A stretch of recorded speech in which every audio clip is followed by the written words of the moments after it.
함께 기도해 보려고 합니다. 같이 찬양하겠습니다.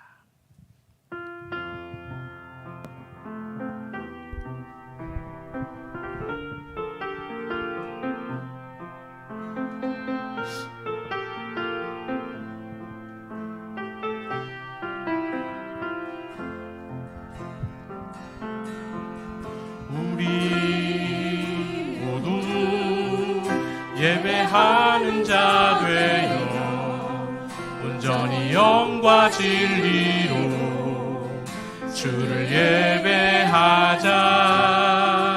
주가 우리와 함께 영원히 함께 하시고 마르지 않는 샘물로 우릴 채우시리라.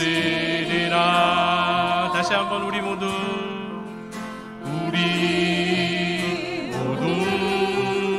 예배하는 자 되어 온전히 영과 진리로 주를 예배하자.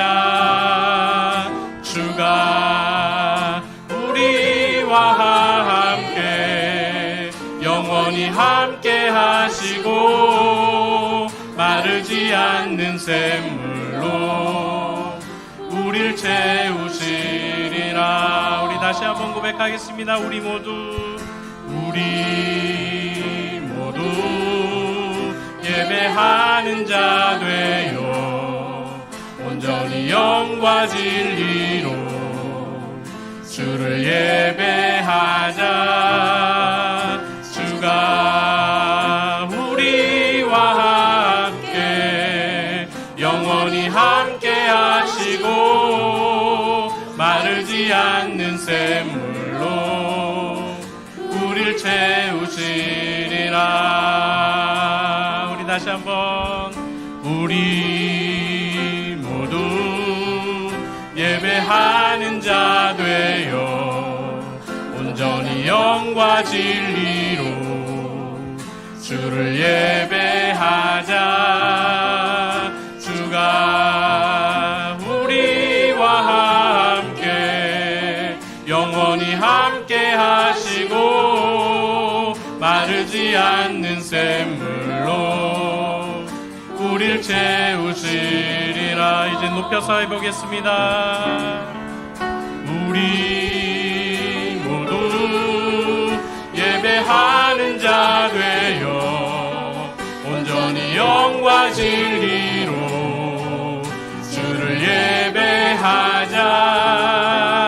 주가 우리와 함께 영원히 함께 하시고 마르지 않는 샘물로 우릴 채우시리라. 우리 모두 예배하는 자 되어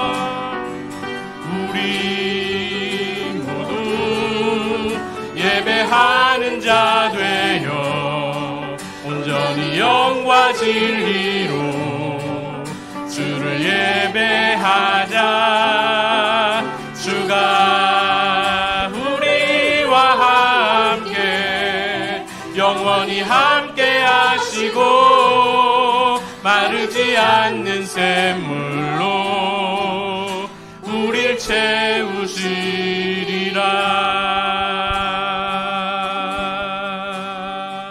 아멘. 온전히 영과 진리로 우리가 주님을 예배할 때 영원히 주님이 우리와 함께 하시고 마르지 않는 샘물로 우리를 채워주실 줄로 믿습니다. 아멘. 다음 주에 또 불러보도록 하고요. 우리 함께 박수치며 오랫동안 모든 죄 가운데 빠져 찬송 함께 부르겠습니다.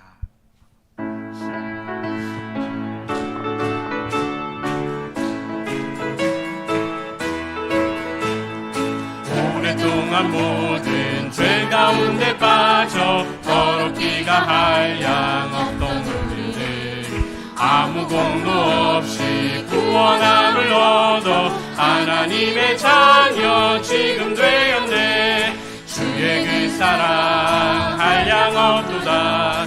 찬송할지어다 예수의 공로. 주의 그 사랑 한량 없도다. 찬송할지어다 예수의 공로. 주의 씻어 죄악에서 떠난 몸이 되었고 세상 근심 구름 단 곳 없어지니 하나님의 빛이 영화롭도다. 주의 그 사랑 한량없도다. 찬송할지어다 예수의 공로. 주의 그 사랑 한량없도다. 찬송할지어다 예수의 죄의 깊은 잠과 든 세상의 꿈을 어서 깰지어다. 나의 친구여 은혜 받을 날과 구원 얻을 때가 지금 온 세상에 선포되었네. 주의 그 사랑 한량없도다. 찬송할지어다 예수의 공로. 주의 그 사랑 한량없도다. 찬송할지어다. 다시 한번 찬양하겠습니다. 오랫동안 모든 죄 가운데 빠져 더럽기가 한량없던 우리를 아무 공로 없이 구원함을 얻어 하나님의 자녀 지금 되었네. 주의 그 사랑 한량없도다.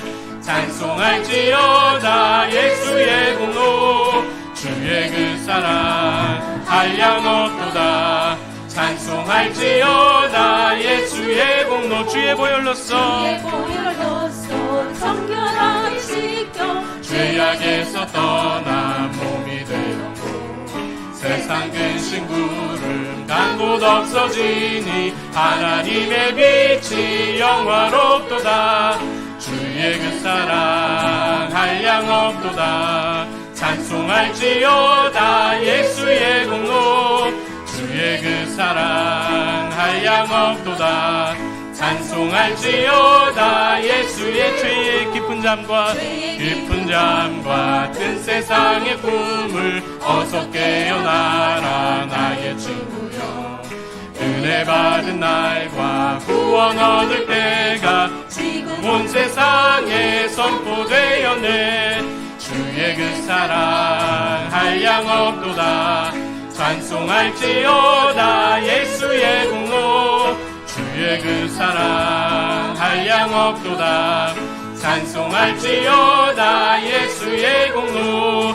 굳게 서리 영원하신 말씀 위에 굳게 서리. 굳게 서리 그 말씀 위에 굳게 서리. 굳게 서리 굳게 서리 영원하신 말씀 위에 굳게 서리. 굳게 서리 그 말씀 위에 굳게 서리. 주님 약속하신 말씀 위에서 약속하신 말씀 위에서 영원토록 주를 찬송하리라. 소리 높여 주께 영광 올리며 약속 믿고 굳게 서리라. 굳게 서리. 굳게 서리 영원하신 말씀 위에 굳게 서리. 굳게 서리 그 말씀 위에 굳게 서리라. 주님 약속하신 말씀 위에서 세상 염려 내게 없을 때에 용감하게 힘써 싸워 이기며 약속 믿고 굳게 서리라. 굳게 서리 영원하신 말씀 위에 굳게 서리. 굳게 서리 그 말씀 위에 굳게 서리라. 주님 약속하신 말씀 위에서 영원하신 주의 사랑이 믿고 성령으로 힘써 싸워 이기며 약속 믿고 굳게 서리라. 굳게 서리 영원하신 말씀 위에 굳게 서리. 굳게 서리 그 말씀 위에 굳게 서리라. 주님 약속하신 말씀 위에서 성령 인도하는 대로 행하며 주님 품에 항상 안식 얻으며 약속 믿고 굳게 서리라. 굳게 서리 영원하신 말씀 위에 굳게 서리. 굳게 서리 그 말씀 위에 굳게 서리라. 굳게 서리. 굳게 서리 영원하신 말씀 위에 굳게 서리. 굳게 서리 그 말씀 위에 굳게 서리라. 아멘. 이 시간 하나님 오늘 예배를 통하여 우리의 믿음을 굳게 세워 주옵소서. 말씀 위에 세워 주옵소서. 기도하며 나아가겠습니다.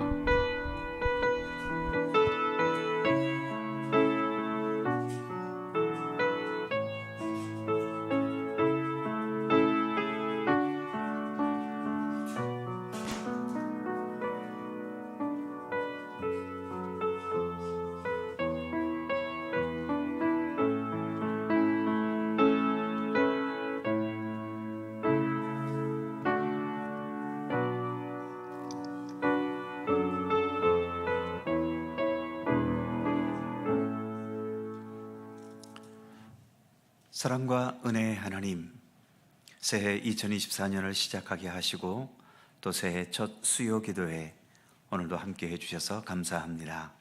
주님께서 시작하게 하신 올해의 수요 기도회 또 마지막까지 우리가 함께 주의 말씀 앞에 서고 기도하며 또 우리의 삶을 돌아보고 이 세상 속에서 우리가 살아가야 할 참된 삶을 주의 말씀을 통해 더 깊이 깨닫고 주님께 더 가까이 나아가는 우리들이 될 수 있도록 함께하여 주옵소서.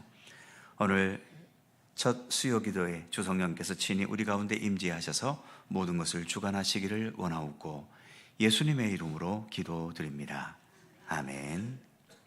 찬송 한 곡도 하죠. 289장 함께 찬송하시고 신검승 권사님 기도하시겠습니다.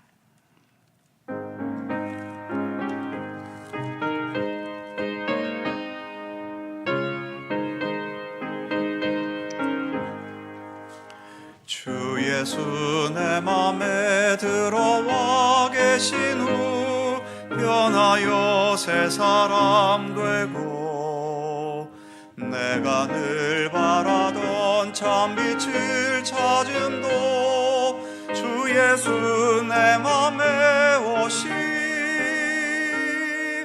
주 예수 내 맘에 오시 주 예수 내 맘에 오시 물밀듯 내 맘에 기쁨이 넘치는 주 예수 내 맘에 오시 주 예수 내 맘에 들어와 계신 후 망령된 행실을 끊고 머리털보다도 더 많던 내 죄가 눈보다 더 희어졌네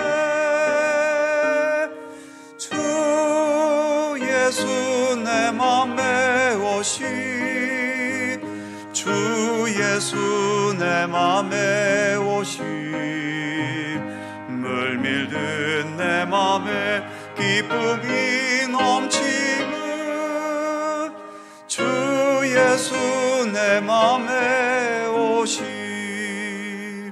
사망의 든든히 가짐은 주 예수 내 맘에 오시 의심의 구름이 사라져버림도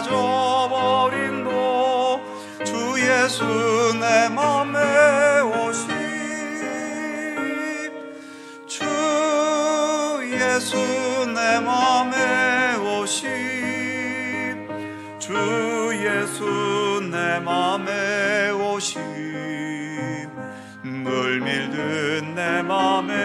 기쁨이 넘치는 주 예수 내 맘에 오심. 사망의 음침한 골짜기가 다가 밝은 빛 오련히 비쳐 저 멀리 하늘 문환하게 보임도 주 예수 내 맘에 오심. 주 예수 내 맘에 오심. 주 예수 내 맘에 오심. 물밀든 내 맘에 기쁨이 넘치는 주 예수 내 맘에 오심. 내가 저 천성에 올라가 살기는 주 예수 내 맘에 오심. 천성에 올라가 주님을 뵈리니 그 기쁨 비길 데 없네. 주 예수 내 맘에 오심. 주 예수 내 맘에 오심. 물밀든 내 맘에 기쁨이 넘치는 주 예수 내 맘에 오심. 아멘.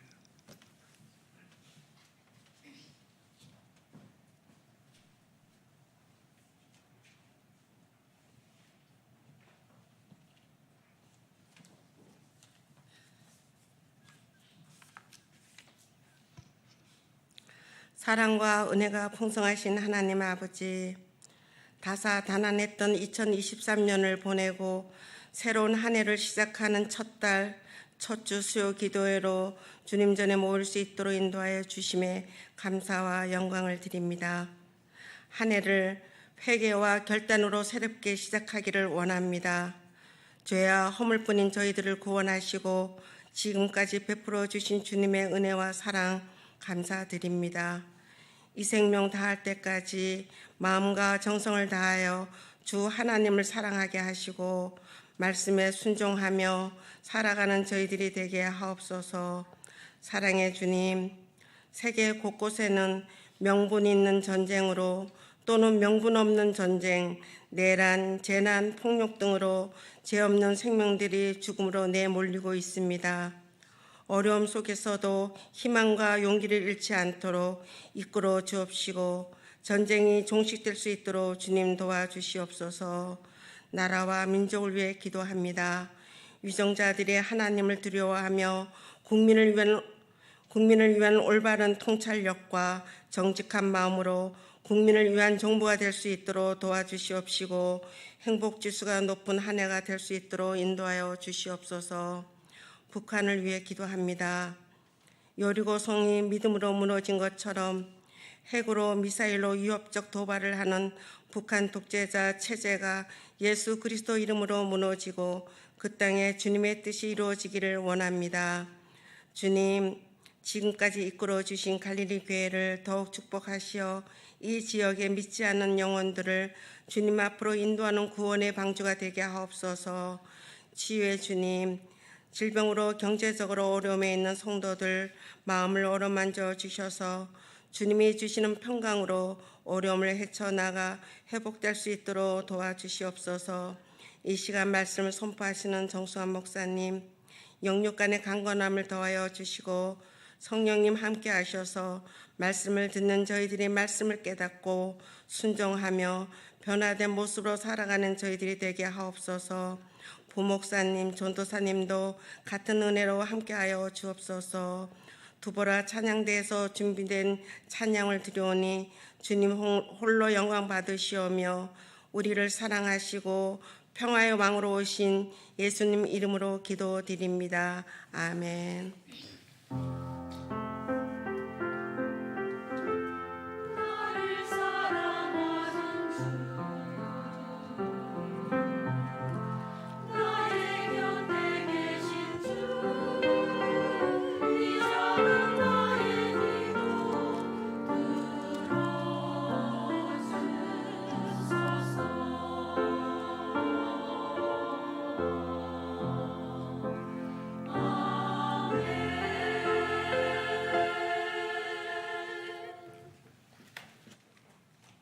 성경 말씀 신약 성경 디도서 1장 10절입니다. 디도서 1장 10절 신약 성경 347면입니다. 신약 성경 347면 디도서 1장 10절에서 마지막 16절까지의 말씀입니다. 찾으셨으면 한 절씩 교독하지요. 제가 먼저 10절 읽습니다. 불순종하고 헛된 말을 하며 속이는 자가 많은 중 할례파 가운데 특히 그러하니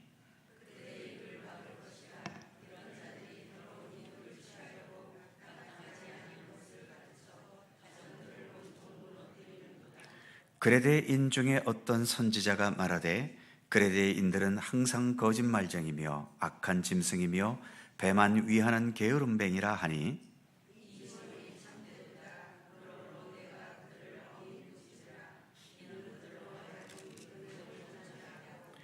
유대인의 허탄한 이야기와 진리를 배반하는 사람들의 명령을 따르지 않게 하려 함이라.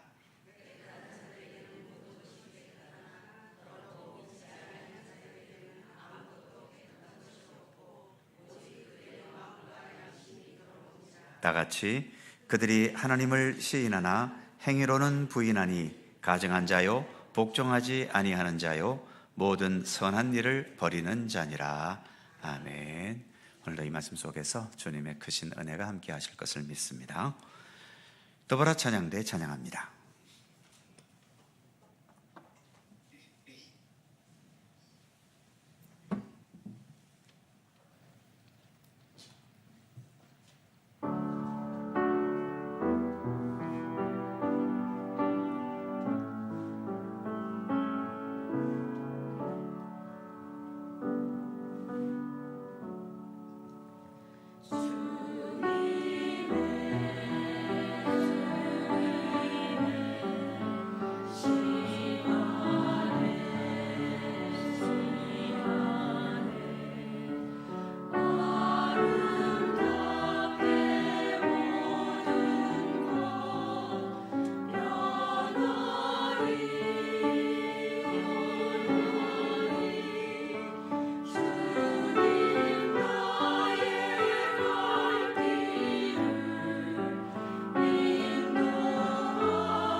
감사합니다.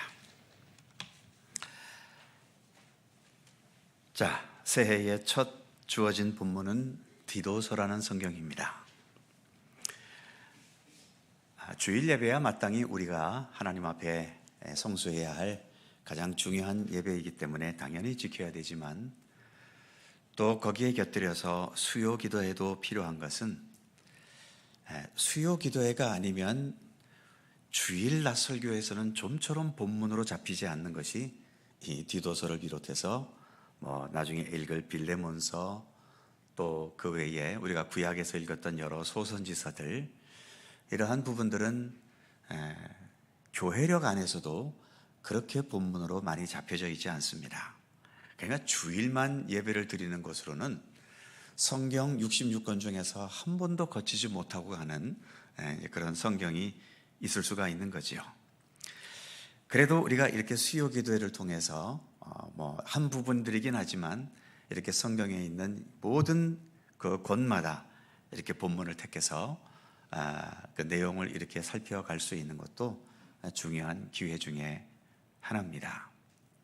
앞으로 이제 신약이 남아 있는 부분이 이제 빌레몬서, 또 히브리, 야고보, 베드로, 전후, 요한 1, 2, 3, 유다, 요한계시록까지 그렇게 잘 읽혀지지 않는 끝부분들이 주로 남아 있는데, 또 이 수요 기도를 통해서 우리가 전체를 다 다룰 수는 없지만 이렇게 부분적으로 본문에 있는 내용들을 함께 살펴볼 수 있었으면 좋겠습니다.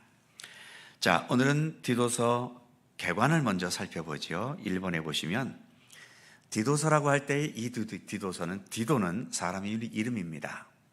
바울 서신의 대부분은 교회에 보낸 서신이지요. 로마서는 로마 교회에, 고린도서는 고린도 교회에, 갈라디아서는 갈라디아 교회에. 개인에게 보낸 편지가 3권인데 2권은 디모데라는 한 사람, 디모데전서와 후서, 그리고 또 하나가 디도서, 그리고 또 하나가 빌레몬서. 이것이 이제 개인에게 보낸 서신들이지요. 자, 오늘은 디도라는 사람에게 보낸 것인데 가로 1번에 보시면 디도가 누구인가? 디도는 유대인이 아니고 이방인인 헬라 사람입니다. 먼저 다루었던 디모데는 아버지가 헬라인이고 어머니가 유대인이었지요. 그래서 헬라인과 유대인의 그 부모 밑에서 자란, 요즘 말로 말하면 다문화라고 해야 될까요? 혼혈족이라고 해야 될까요? 그런 셈인데, 디도는 순수하게 헬라 사람입니다. 그러니까 완전 이방인인 거죠. 그래도 바울의 전도 과정 속에 이 디도가 바울에게 전도되고 또 잘 양육받아서 바울의 아주 중요한 동역자까지 되었습니다. 그래서 그 밑에 동그라미 1번에 보시면 바울 서신에 디도라는 이름이 몇 번이나 나오냐면 장장 13번이나 언급이 됩니다. 그만큼 디도는 어디에서나 바울의 아주 중요한 동역자 중에 하나였던 거지요. 그리고 이 디도서도 나중에 나옵니다만 디도를 그레데 섬이라고 하는 참 문제가 많은 교회에 파송을 시켰는데, 이렇게 문제 많은 교회에 기꺼이 파송할 만큼 바울이 디도를 신뢰했고 또 디도의 그 능력과 그 모든 것을 충분히 인정한, 그래서 아주 훌륭한 그런 바울의 동역자였다고 할 수 있죠. 동그라미 2번에 보시면 일부러 할례를 받지 않게 하여 복음은 율법이나 할례들의 행위와 무관함을 보여주는 표본으로 삼았다. 이것도 또 디모데와 비교가 되는데, 디모데는 할례를 받게 했습니다. 예루살렘에서 여러 예루살렘의 지도자들과 또 여러 유대인들과 디모데는 자주 만나야 했기 때문에 그들과 괜히 또 이 할례 문제를 갖고 부딪히는 것보다, 할례는 받지 않아도 되지만 그래도 유대인들은 굉장히 중요하게 여기고 있는 것이기 때문에 유대인들과의 관계 때문에 디모데에게는 할례를 받게 했지요. 반면 디도는 헬라인이기 때문에 유대인들과 만날 일도 별로 없고 거의 이방인들을 위해서 사역을 해야 될 사람이었기 때문에 굳이 디도에게는 할례를 받게 할 필요가 없었지요. 그래서 할례를 받지 않게 함으로 인해서 예수 그리스도 복음이라는 것은 그 어떤 율법에도 또 그 어떤 할례나 어떤 제도나 이러한 것에 결코 얽매이지 않는 그 모든 것들을 초월한 복음임을 보여주는 그런 표본으로 삼았다라고 하는 것을 말해주고 있죠. 그러면서 동그라미 3번에 보면 예루살렘 사도회의에 바울과 함께 대표 자격으로 참여했다는 겁니다. 그러니까 바울은 유대인이지만 이방인을 위해서 사역을 했기 때문에 이방인 대표자로서 항상 바울이 유대인이지만 이방인 대표자로 나섰는데, 그때에 늘 동행했던 사람이 바로 디도입니다. 그래서 어찌 보면 바울은 이제 바울 자신이 때가 돼서 물러나게 되면 이 디도가 마치 이방인들을 대표하는 그러한 사람으로서 활동하게 되기를 기대했던 측면도 어느 정도 예측을 할 수가 있지요. 그 다음 네 번째 보시면 그레데 교회, 이제 그레데라는 섬이 있는데 그 그레데 교회에 보내 목회를 하게 했습니다. 아까도 말씀드린 것처럼 이 그레데 교회도 문제가 대단히 많은 아주 골치 썩는 교회 중에 하나였었죠. 고린도 교회와 갈라디아 교회를 교회에 버금가는 그런 많은 문제가 있었던 교회인데, 이렇게 문제가 많은 교회에 누군가를 보내려면 그래도 든든하고 능력 있고 실력 있는 사람을 보내야 되지, 어리버리한 사람 보냈다가는 교회를 바로 세우는 것이 아니라 그 교회의 센 등살에 오히려 더 교회를 망가뜨릴 수 있고, 오히려 목회자가 상처를 받는 일들도 있지 않습니까? 갑자기 또 생각이 나는 말이 있는데, 이건 목회자들끼리 하는 얘기입니다. 목회자들이 주로 하는 말이 뭔가 하면, 바닷가에 있는 교회는 가지 마라.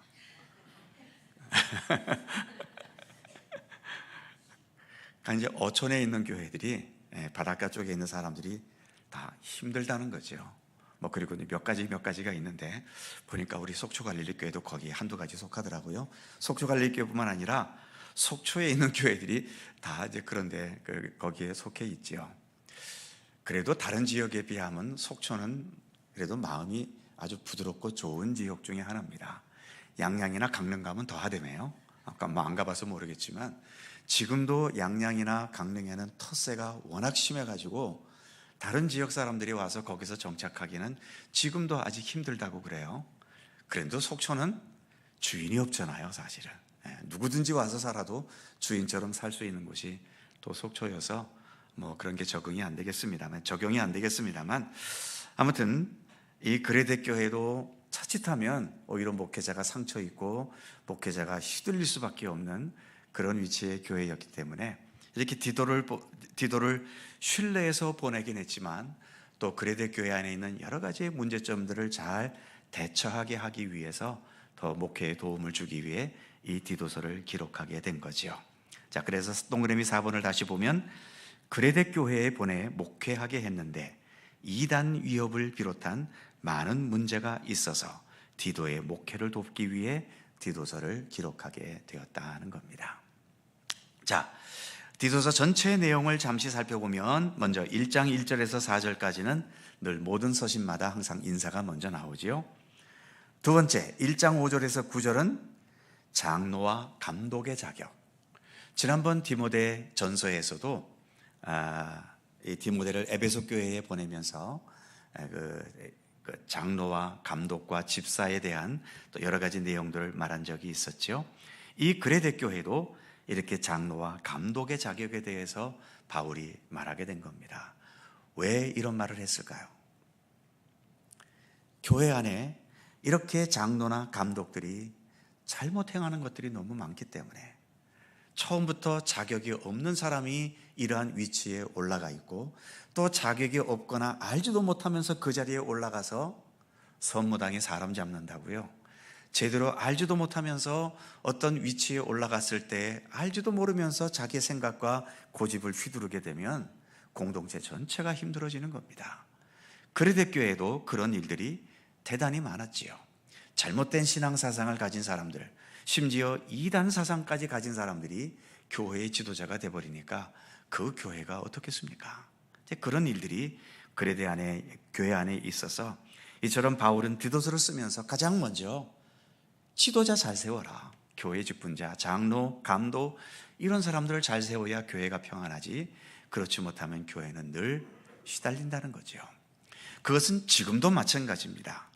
그 교회가 어떤 교회냐라고 하는 것을 알아보려면 그 교회의 항존 직분자들이 어떻게 신앙생활하느냐를 보면 그 교회 분위기나 수준이 거기에서 다 90% 이상 증명이 됩니다.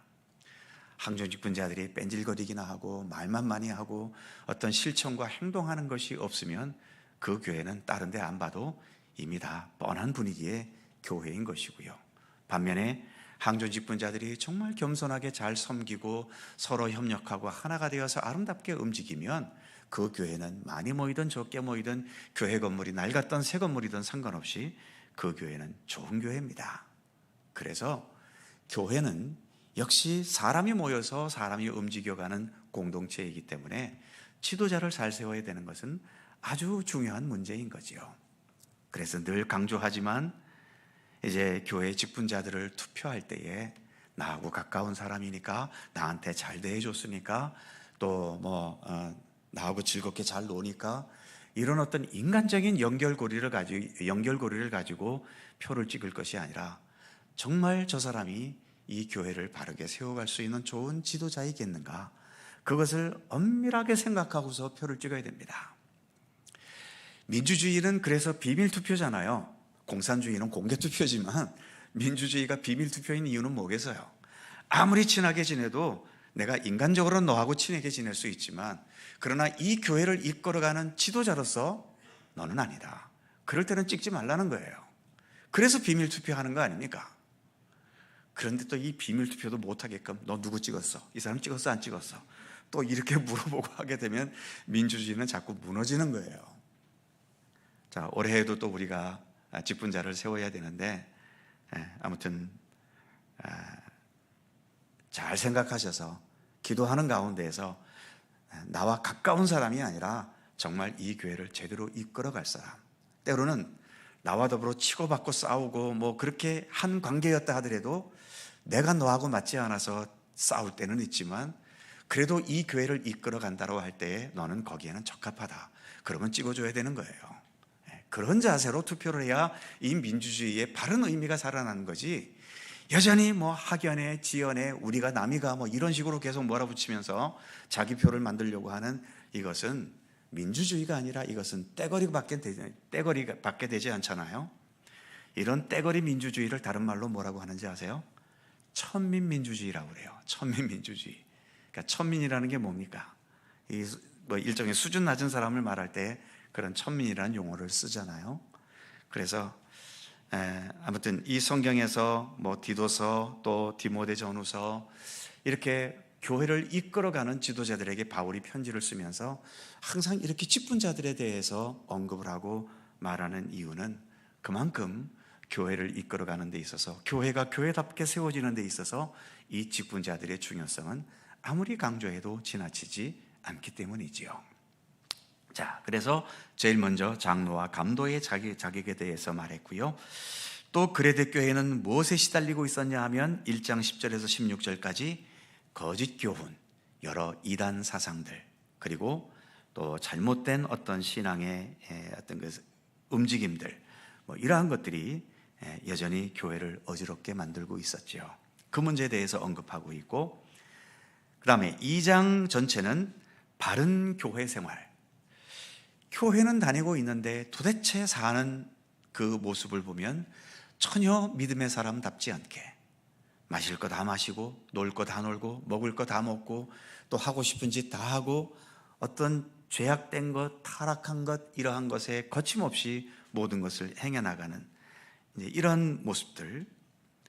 그리고 3장 1절에서 11절은 바른 사회생활, 교회 안에서도 우리가 아름답게 살아야 되겠지만 믿지 않는 사람들과 함께 살아가는 이 사회생활 속에서도 믿음의 사람다운 그러한 삶의 모습이 있어야 할 텐데 이제 그러한 부분들에 대해서 교훈해주고 있는 내용이지요.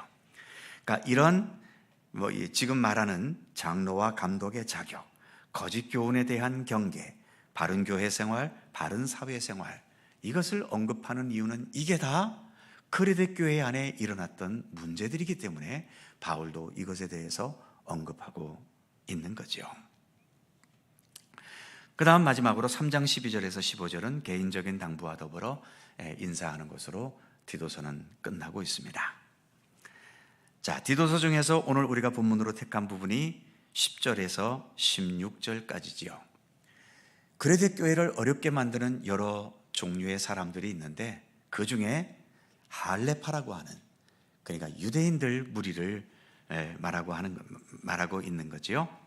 자, 이번에 본문 연구 보시면 가로 1번, 먼저 그레데 교회를 어지럽히는 할레파라는 존재들이 있었다는 겁니다.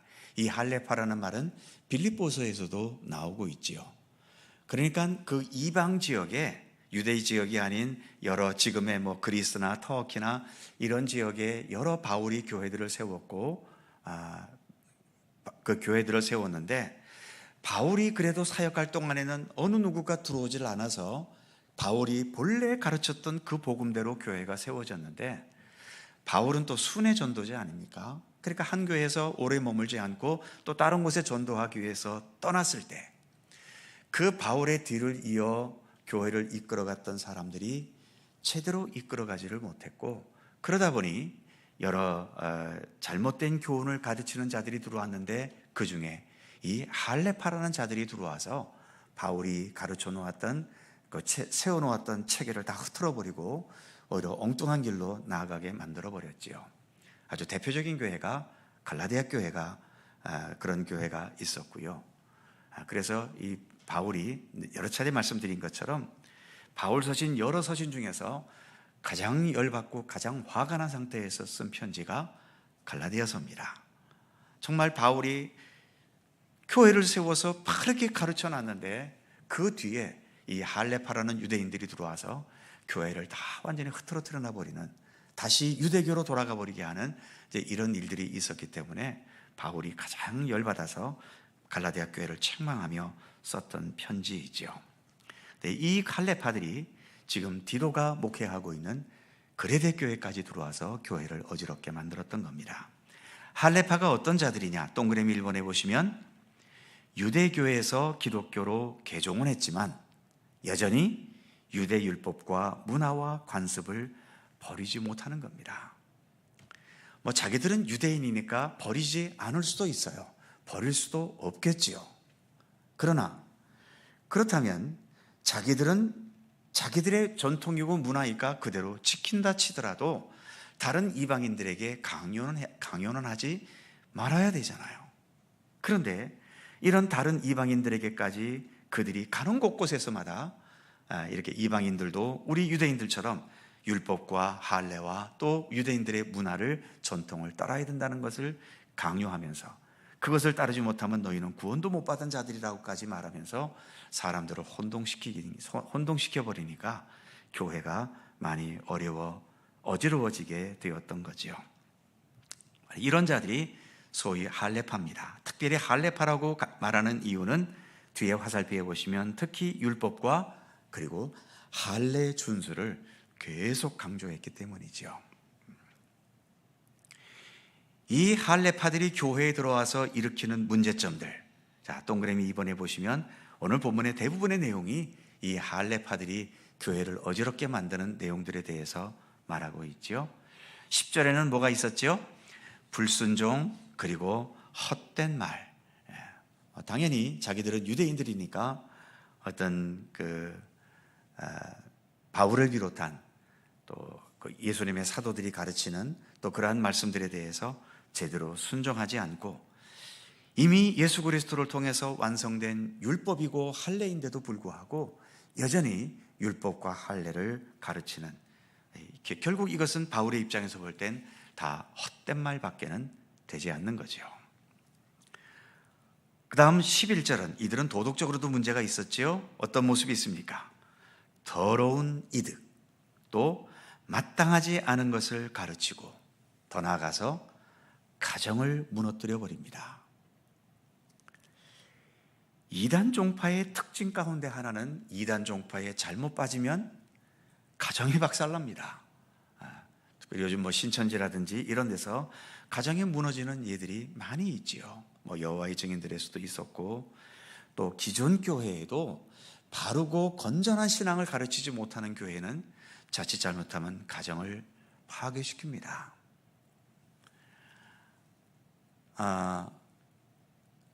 교회도 중요하지만 교회만큼 중요한 것이 가정입니다. 때로는 교회를 먼저 택할 것이냐, 가정을 먼저 택할 것이냐, 그 정말 어쩔 수 없는 그 분기점에 서 있다라고 할 때에 주님께서는 뭘 택하라고 하실까요? 교회라고 하는 것은 예수님 이후에 존재했습니다. 예수님 이전에는 교회라는 것이 없었어요. 회당이 있었고 예루살렘 제사드리는 성전이 있었죠. 유대인들은 모든 교육을 전부 어디에서 제일 먼저 시켰습니까? 가정에서 시켰잖아요. 그래서 유대인 가정교육은 지금도 유명하지 않습니까? 세계적으로 가정교육이다 그러면 항상 먼저 언급되는 것이 유대인들의 가정교육이잖아요. 오늘날의 우리 자녀들에 대한 신앙교육은 거의 교회 학교에 다 맡겨버린 상태이지만요, 정말 진정한 신앙교육은 가정에서 이루어져야 됩니다. 그래야 제대로 된 신앙이 사실은 형성될 수 있는 거죠. 목사가 아무리 성도들 교육을 잘 시켜봐도요, 여러분들하고 저하고는 일주일에 몇 번 만납니까? 거의 우리 성도 중에 80-90%는 일주일에 한 번, 주일날 예배 때 딱 한 번 만나는 거예요. 그것도 무슨 일이 있어서 교회 못 나오면 2주 있다가 만나야 돼. 어디 출장 갔다 오면 한 달 있다 만나야 되고요. 그런 시간 속에서 제가 아무리 설교를 유창하게 잘한다고 한들 그런 신앙의 어떤 교육이 제대로 거기에서 이루어지겠습니까? 현상 유지가 되는 것만도 신비한 거예요. 주일 예배 한 번으로는 사실 어찌 보면. 그래도 여러분들은 수요일 날 오시니까 한 번이라도 더 만나고요. 주일 설교는 웬만해서 20분 안 넘어가지만 그래도 수요일이나 이런 때에는 30분, 40분 할 때도 있잖아요. 조금이라도 더 듣고 그러지 않습니까? 새벽기도 오시는 분들은 날마다 짧은 시간이지만 또 그렇게 만나기도 하고요. 그래서 특별히 우리 자녀들에게 진정한 신앙의 교육을 시킨다라고 할 때는 사실 가정에서 신앙을 교육해야 되는 것이 가장 정답입니다.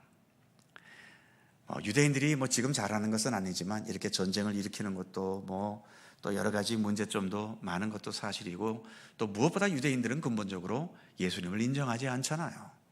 예수님을 하나의 어떤 선지자나 이러한 거로는 인정을 해도 우리의 구세주로 절대로 인정하지 않습니다. 그래서 유대인들과는 호흡하기는 어렵지만, 그래도 어쨌든 구약 성경의 배경이 유대인이고 또 그 유대인의 교육을 통해서 참 지금도 2000년 동안이나 나라 없이 저렇게 떠돌아다니다가 다시 그들의 나라를 세운다는 것은 그들이 잘하고 못하고를 떠나서 어쨌든 대단한 것 아닙니까? 그 대단할 수 있었던 원동력은 바로 가정에 있었던 거예요. 그렇기 때문에 그런 일이 있어서는 안 되겠지만, 정말 가정을 택해야 되냐, 교회를 택해야 하냐, 둘 중에 하나를 택할 수밖에 없는 상황이 되었을 때에 과연 주님께서 무조건 교회를 택해라, 저는 주님께서 그렇게 꼭 말하실 것 같지는 않아요. 우리 각자의 상황에 따라서 정말 박해를 감수하고라도 교회를 택해야 될 때도 있지만, 어떠한 경우에는 우리의 가정의 평화와 참된 신앙의 본질을 세우기 위해서 가정을 먼저 택하라고 말씀하실 때도 있을 거라고 저는 봅니다. 그것은 각자의 상황에 따라 다른 것이겠고요. 그래서 어쨌든 예수를 믿는다는 이유 때문에 가정을 파괴시키는 것은 주님께서도 원치 않는 겁니다. 물론 상황에 따라서는 가정을 깨고서라도 믿음을 지켜가야 되는 그러한 상황도 있을 수는 있다는 것도 인정이 돼요. 그런 경우가 있어서는 안 되겠지만 말이죠. 자, 어쨌든 이렇게 신앙의 잘못된 관점을 가진 사람이 교회에 들어와서 교회를 흐트러 버리면 이렇게 교회만 어려워지는 것이 아니라 그 가정까지 힘들어지는 일들이 일어나고 만다는 겁니다. 그 다음 12절에서는 또 무슨 짓도 했어요? 거짓말쟁이에다가 악한 짐승에다가, 짐승이라고 표현한 이유는 자기 욕망대로만 행하기 때문에 그렇게 표현했겠지요. 또 무슨 표현도 있습니까? 배만 위하는 게으름뱅이다 라고까지 말합니다. 참된 진리를 말하지 않으니까 거짓말쟁이라는 말이 맞지요. 그리고 악한 짐승이다, 배만 위한다 라고 하는데, 이단 종파에 빠진 사람들이 목숨을 내놓고 그렇게 이단에 열정을 내는 이유 중에 큰 이유 중에 하나는, 열정을 내면 어떻게 되기 때문에? 내가 남들이 안 받는 복을 받기 때문에. 요즘엔 뜸합니다만 지금도 간혹 과격 이슬람 단체에서 자살폭탄 테러를 할 때가 있지 않습니까? 자살폭탄 테러를 하는 사람은 무슨 마음으로 그렇게 할까요? 여러분들도 많이 들어보셨지요? 그 자살폭탄 테러 보내기 전에 거기에서 뭘 약속을 하죠? 너 이제 그렇게 해서 천국에 가면 아주 이쁜 여자 여러 명하고 평생도록 거기서 편안하게 살 수 있다. 네가 그렇게 목숨을 내놓고 헌신했기 때문에 그 헌신의 대가로 천국에 가면 아주 그것보다 몇 배의 네가 원하는 그 이상의 것이 너에게 주어진다는 이런 어떤 대가를 바라는 이제 그런 마음으로 자기 목숨을 내놓는 겁니다. 과연 하나님께서 천국에서 네가 더 복되게 살기 위해서 네 목숨을 내놓으라고 했습니까? 성경에 그렇게 하나님께서 말씀하신 게 있나요? 수많은 사람들이 자신의 목숨을 내놓고 순교의 길을 걸어갔는데 그들이 그렇게 순교의 길을 걸어갔던 바탕에는 무엇이 있죠? 천국에서 더 좋은 걸 얻기 위해서? 아닙니다. 그거는 신앙이 아니에요. 그분들이 기꺼이 자기 목숨을 내놓을 수 있었던 것은 내가 주님을 사랑하기 때문입니다.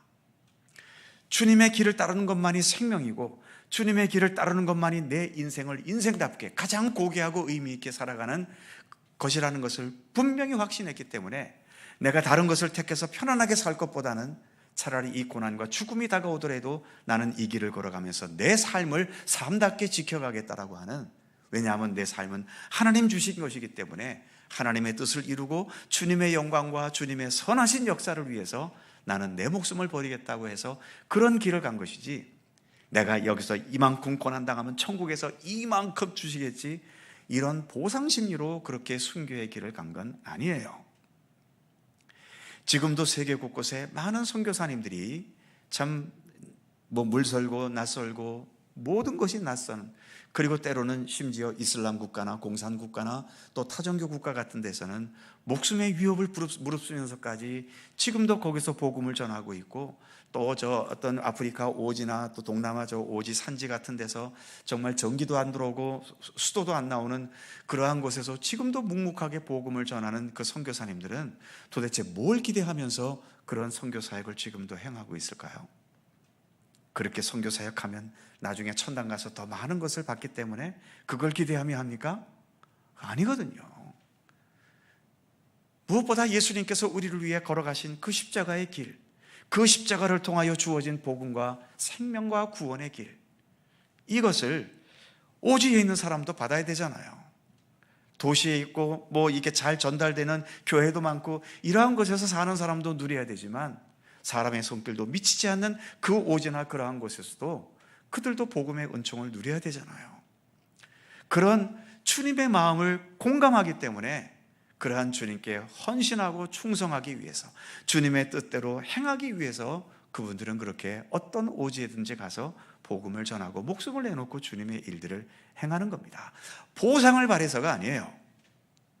그렇기 때문에 신앙생활을 보상을 생각하고서만 한다면, 물론 그렇다고 보상이 없겠습니까? 성경에 보상이 반드시 약속이 되어 있죠. 지극히 적은 소자 하나에게 냉수 한 그릇 대접한 것도 반드시 그 상급을 잃지 않는다고 약속을 하셨잖아요.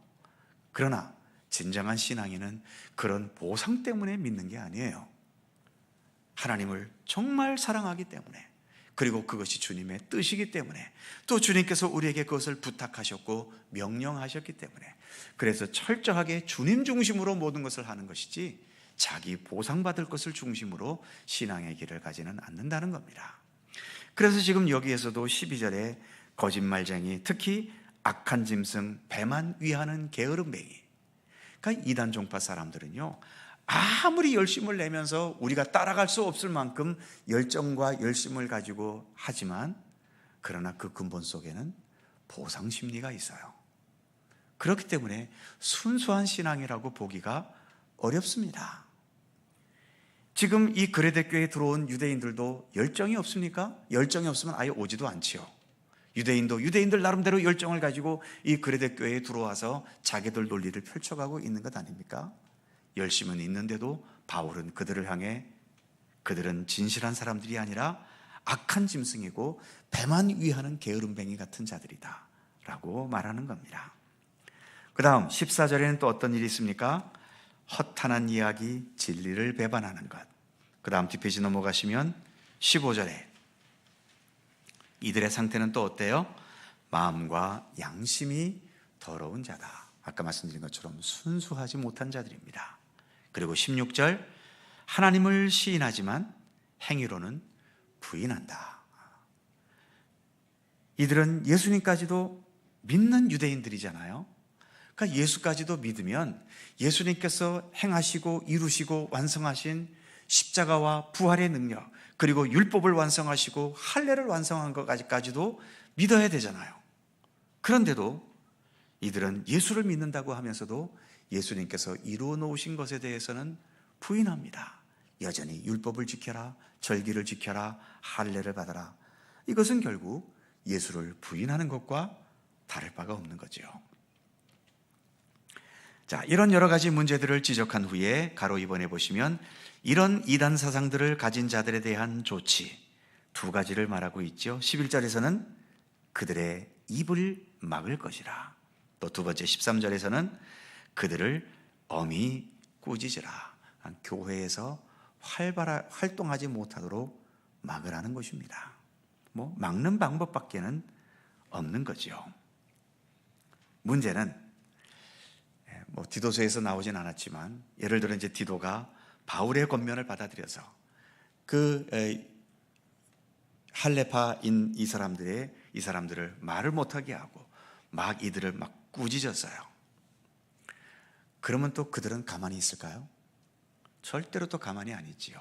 어떻게 하든지 또 디도를 쫓아내려고 할 것이고 또 그 안에서 길고 긴, 때로는 질기고 질긴 또 싸움이 아마 분명히 있을 수밖에 없을 겁니다. 그러니까 애시당초 이렇게 잘못된 사람들이 교회의 지도자가 되고 교회를 이끌어가게 되면 여러 사람이 힘들어지고 피곤해질 수밖에 없는 거죠. 그래서 항상 교회는 처음부터 늘 깨끗하고 정직하고 진실하고, 그리고 제가 목회자에서 하는 말이 아니라 어쨌든 교회는 그 목회자를 신뢰해서 모셔왔으면 그 목회자의 가르침과 지시와 또 인도에 함께 맞춰서 나가고 그 외의 것은 다 배제시키려고 하는 그런 노력들이 필요한 겁니다. 목회자를 신뢰하지 못하겠다면 내보내야 되는 것이고요. 그리고 신뢰해서 모셔왔으면 그 가르치는 대로 철저하게 순종하고 따라야 교회는 건강하게 세워질 수 있는 겁니다. 물론 여러 행정적인 것이야 서로 협의하고 또 회의를 하면서 그렇게 서로 뜻을 맞춰 가겠지만 적어도 신앙적으로 교육하는 것에 있어서만큼은 여러분들은 기분이 좋든 나쁘든 저와 맞든 안 맞든 이 교회에 다니려고 하면은 저에게 맞추어 가셔야 되는 겁니다. 혹시 저에게서 어떤 이단 사상이 보이거나 저거는 복음을 잘못 가르치는 것 같아, 그러면 저를 내보내셔야 돼요. 그런 잘못된 지도자를 세워서 어떻게 하시려고요? 그러나 저의 가르치는 모든 것이 성경적이고 복음에 합당하다고 생각하시면 자꾸 딴 데 가서 여기서 뭔가 좀 부족한 것 같아, 딴 데 가서 뭐 할까 하고 자꾸 딴 데 가서 괜히 머리 들밀면서 어디 가서 안수를 받거나 성경 공부를 하거나 그딴 짓은 안 하셔도 괜찮아요. 제가 장담하건대 여러분들이 구원받고 천국 가고 이 땅에서 믿음의 사람으로서 사는 것에 대한 가르침을 받는 것은요, 저의 가르침만으로도 충분해요. 그리고 저보다 실력 없는 목사들도 많아요. 그런데도 그 교회 다니는 성도들도요, 그 교회 목사님과 더불어서 신앙생활 잘 해가고 있어요. 그리고 다 천국에 가고 있고요. 그러니까 여러분들은 제가 가르치는 대로 하셔도 여기에서 충분합니다. 더 모든 것이 필요하다면 제가 여기에는 이런 좋은 것이 있으니까 거기에 가서 한번 배워보세요. 제가 한번 그렇게 추천해 드릴 테니까 괜히 딴 데 가서 이렇게 성경 공부하고 이런 짓은 안 하셨으면 좋겠어요. 괜히 그러다가 교회만 더 어지럽게 만드는 그러한 경우가 되고 마는 겁니다. 자, 그래서 그 밑에 보시면 2번 밑에 보시면 화살표로 수술에 있어서 소독의 중요성.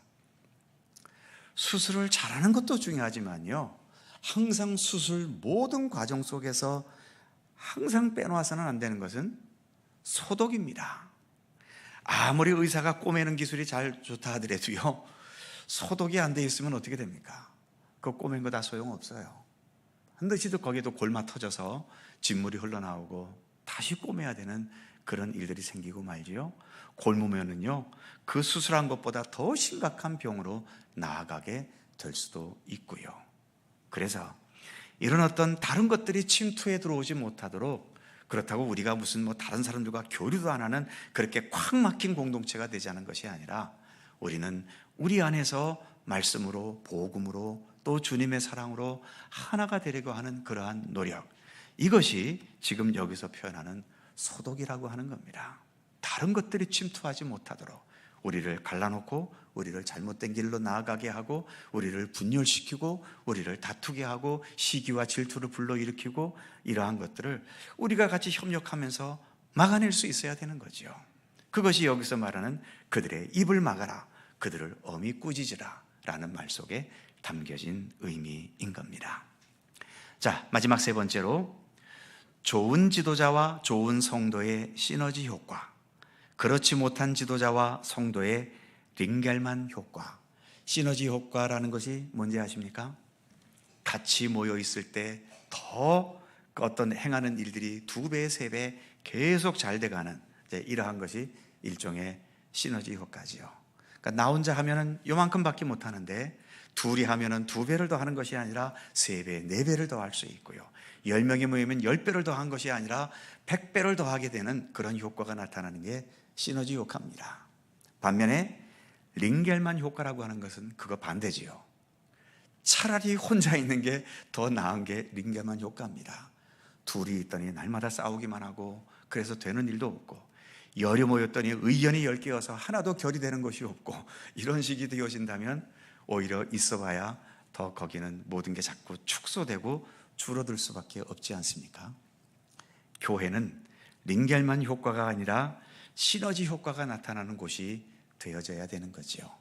그러기 위해서 이처럼 바울은 디도서를 기록했고, 또 우리가 앞부분에 다루었던 디모데전후서, 이런 서신들을 통해서 교회가 더 교회답게 바르게 세워져 나가기를 교훈했던 것입니다. 자, 이렇게 해서 디도서의 내용을 우리가 함께 살펴보았습니다.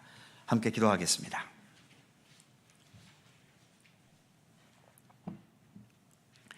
오늘의 말씀을 생각하며 함께 기도할 수 있기 원합니다. 역시 교회는 사람이 모인 곳입니다. 그리스도께서 머리이시긴 하지만 눈에 보이는 것은 사람이지요. 우리 모든 성도들이, 특별히 여러 직분자들이 각자의 역할과 또 우리 교회가 더 건강한 교회로 만들어가는 것에 마음과 뜻을 하나로 합할 수 있는 우리 모두가 되기를 위해서 기도해 주시기 바랍니다. 두 번째로, 우리 교회 안에 그 어떤 잘못된 이단 사상이나 또는 건전하지 못한 그러한 신앙의 사상에 물들게 되지 않도록 오직 바르고 참된 복음으로 하나가 되어지는 이 교회가 되도록 위해서 기도해 주시고, 우리 교회뿐만 아니라 이 땅에 있는 모든 교회들이 이처럼 바른 복음, 참된 말씀 위에 온전히 서서 세상 그 어떤 것에 의해서도 오염되지 않고 건강한 교회로서 그 지역사회 속에 복음의 빛을 발하는 교회들이 될 수 있도록 위해서 기도해 주시기 바랍니다.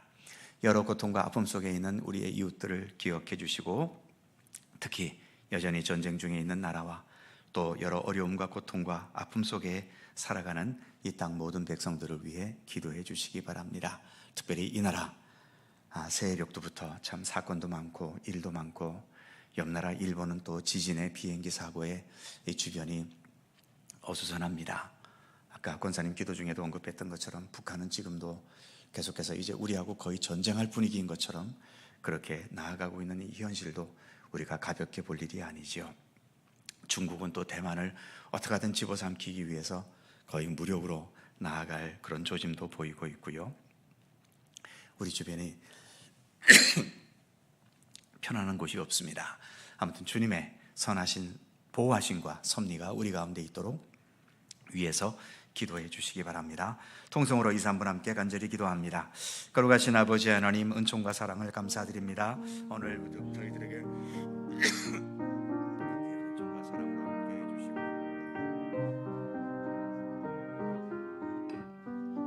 디도서의 말씀을 함께 연구할 수 있도록 인도해 주셔서 감사합니다. 아버지 하나님, 우리가 기도할 것도 많고 주님 앞에 간구할 것도 많습니다. 우리를 붙잡아 주시고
거룩하신 하나님, 새해 첫 수요 기도에 디도서의 말씀으로 함께 해주셔서 감사합니다. 주신 말씀과 같이 모든 세워진 일꾼들 또 그리고 모든 성도들 더 복음 위에 말씀 위에 바로 서서 더 아름답고 사랑과 주님의 말씀과 생명력이 넘치는 아름다운 교회를 함께 세워갈 수 있도록 우리 교회 가운데 함께 하시고 이 땅에 세우신 모든 교회 위에 함께하여 주시옵소서. 수많은 이단 종파들이 여전히 우는 사자같이 믿음의 사람들을 유혹하고 또 미혹하고 빼내갑니다. 그러한 가운데 우리들 더욱더 바르고 참된 복음 위에 올바로 설 수 있게 하시고 다른 엉뚱한 것에 우리의 관심을 두지 아니하고 우리 교회를 통하여 주시는 주님의 말씀과 그 생명의 메시지에 더 참되게 믿음의 길을 기울이며 주님과 함께 동행하는 우리들의 삶이 되도록 함께해 주시옵소서. 새해 벽두부터 계속되어지는 전쟁과 재해와 그리고 이 나라의 정치적 소용돌이와 또 북한의 위협과 여러 주변 나라들의 불안한 정세를 하나님 불쌍히 여기시고 주님께서 이 모든 것 친히 주관하시고 함께 하셔서 그 어떤 분쟁이나 다툼으로 나아가지 않도록 인도하여 주시옵시며 주님의 평화의 손길로 모든 것이 잠잠하여지고 그래서 서로 협력하고 하나가 되어지는 아름다움으로 나아갈 수 있도록 하나님 우리 가운데 섭리하시며 함께해 주시옵소서. 오늘도 이 저녁 주님 앞에 나와 머리 숙인 모든 주의 사랑하는 백성들 기도의 제목들을 기억해 주시고 특별히 2024년 한 해 더 건강하고 주님의 평안과 인도하심 속에 형통한 한 해의 삶을 살아가도록 인도해 주시옵소서. 감사드리며 우리 구주 예수 그리스도의 이름으로 기도하옵나이다. 아멘.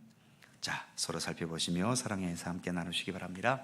새해 복 많이 받으시고 올 한 해 잘 지내시기 바랍니다. 고맙습니다. 네, 설교 중에 괜히 쓸데없는 얘기했다 싶습니다. 제 자랑한 건 다 잊어버리시고 저를 자랑하려고 한 것이 아니라 뭐 제가 자랑할 게 뭐가 있겠어요. 저는 그저 평범한 사람일 뿐이고 그냥 엉뚱한 데 가서 자꾸 이런저런 잘못된 복음에 유혹당하지 말라는 의미로 말씀을 드린 것일 뿐입니다. 오해 없으셨으면 좋겠어요. 정결한 마음 주시옵소서. 함께 찬송하시고 주님 가르치신 기도하겠습니다.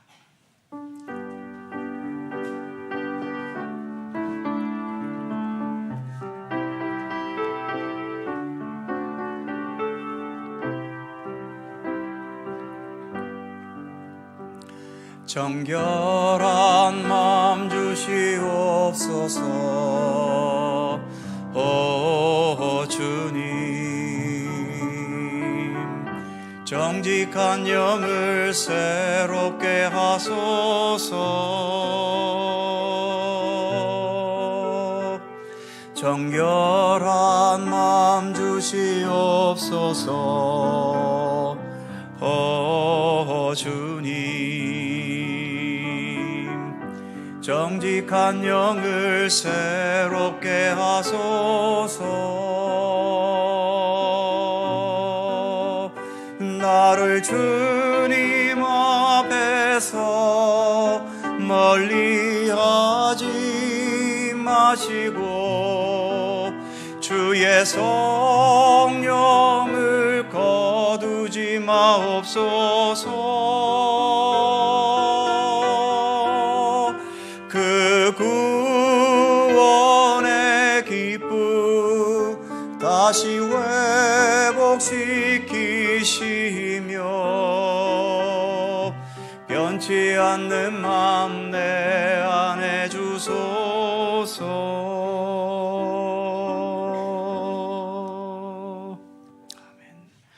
하늘에 계신 우리 아버지, 아버지의 이름을 거룩하게 하시며 아버지의 나라가 오게 하시며 아버지의 뜻이 하늘에서와 같이 땅에서도 이루어지게 하소서. 오늘 우리에게 일용할 양식을 주시고 우리가 우리에게 잘못한 사람을 용서하여 준 것 같이 우리 죄를 용서하여 주시고 우리를 시험에 빠지지 않게 하시고 악에서 구하소서. 나라와 권능과 영광이 영원히 아버지의 것입니다. 아멘.